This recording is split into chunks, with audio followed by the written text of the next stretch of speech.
Hi everybody. In this video we will talk about calorimeter. Calorimeter is an equipment that we use to keep the heat in the system. So it is the equipment that we will use in which the system will keep that the heat will not leave the system or extra heat will not enter in the system. So you have learned about law of conservation of mass earlier on. Today we will talk about law of conservation of energy. It is the same thing as of mass, that energy can neither be created nor destroyed, but it can be transferred. Okay, so we have always heard that heat transfers from the hot uh, substance to the cold substance, or from the high temperature to the lower temperature. So once again, we will talk about calorimeter is a way to measure the change in energy.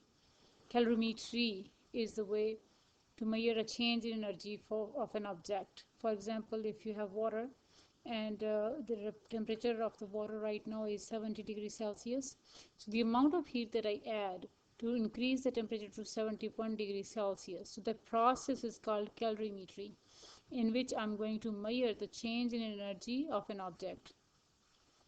That energy will come out in the form of heat, and in reference to the heat we will talk about specific heat.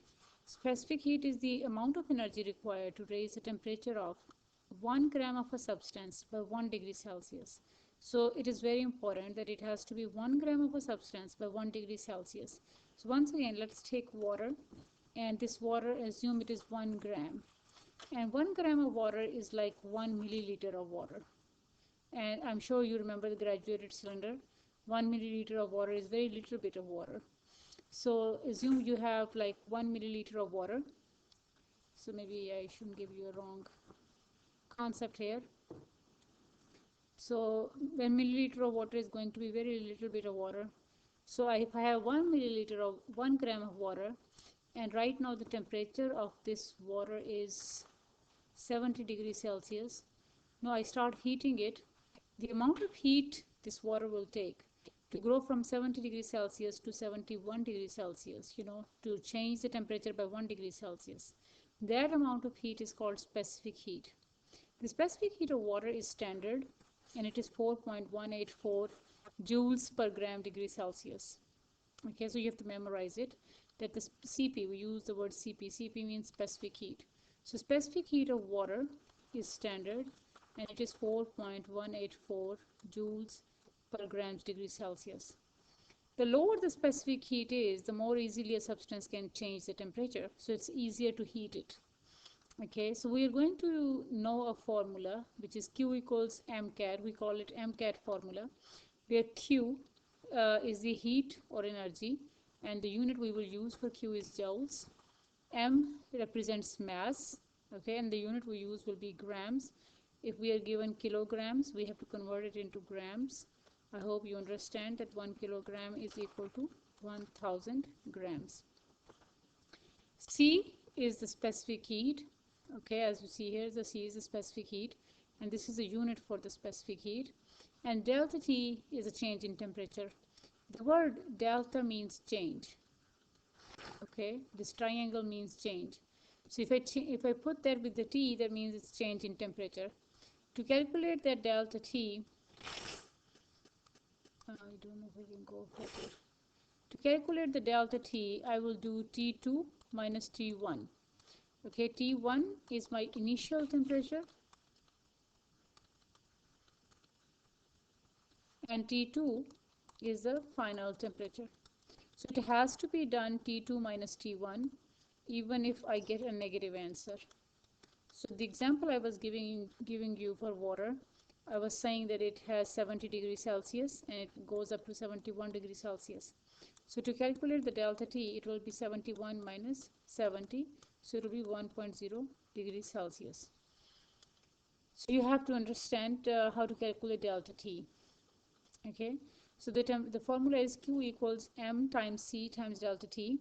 So let's do the practice question, that if you have 40 grams of water, 40 grams is like, this is, when it's grams, that means its mass is heated from 10 degrees Celsius to 30 degrees Celsius. So what is the delta T here? The delta T is going to be 30.00 minus 10.00. You need to remember the significant digit rules, that it is two spaces after the decimal point. So I will have two spaces after the decimal point for my delta T. So my delta T is going to be 20.0 degrees Celsius. And then C for the water is 4.184. The question is asking you that you need to determine the energy absorbed. So that energy is Q.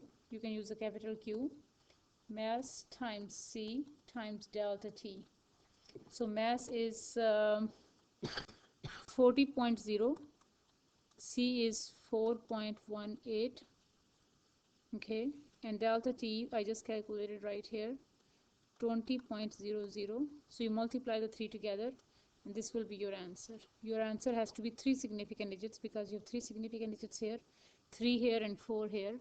So answer has to be three significant digits and the unit will be joules. Okay, can you remember that the unit is for the Q, the unit is joules. Q, the unit is joules. So once again, it's a calorimeter. Calorimeter is basically an equipment that we use to make sure that the heat does not leave the system or enter into the system. We are following the law of conservation of energy. Energy can neither be created nor destroyed, but it can be transferred. Keep that in mind. Calorimetry is a process to calculate that energy. You have to memorize the definition of specific heat. Okay, this will be a question on the test or a quiz. You have to memorize the formula. Q equals mcat, m times C times delta T. And then you also must understand that delta T is going to be T2 minus T1. Delta T is T2 minus T1. M is the mass, C is the specific heat. The rest of the questions we will do, these rest of the questions we will do in class, and we'll practice it, and I will answer any questions that you have. Thank you.